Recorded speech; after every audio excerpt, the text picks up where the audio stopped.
అమ్మమ్మ merry Christmas. Happy Christmas. అమ్మ తెలుగులో క్రిస్మస్ ఏమంటారు? క్రిస్టమస్ అనేవాళ్ళం. క్రిస్తమస్తా? ఈ రోజుల్లో క్రిస్మస్ ఎవరైనా చేసుకునే వాళ్ళ? మీ ఇంటి చేసుకునేవాళ్ళే. మీ ఇంటి చుట్టుపక్కల ఎట్ట చేసుకుంటారు? పోసుకొని పాయసం చేసుకొని అందరిని వాళ్ళ బంధువుల్ని పిలిచి పాయసం వడలు పెట్టేవాళ్ళు. అంతేనా? మీకు ఇచ్చేదిలే అప్పలా ఏమైనా? క్రిస్మస్ పాయసం పోసి ఇచ్చేవాళ్ళు.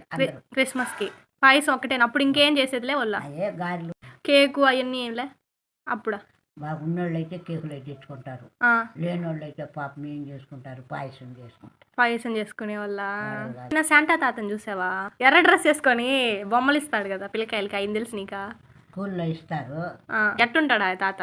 తాత గెడ్డ మించుకొని ఇంతలో పట్టేసుకొని పొట్ట నిండా బొమ్మలు చాక్లెట్లు పెట్టుకొని పిల్లలకి అందరికి ఇచ్చేవారు. సరే అమ్మమ్మ, మేరీ క్రిస్మస్. Merry Christmas. ఏం చేస్తున్నా? ముగ్గేస్తున్నా. సరే చేస్తున్నా.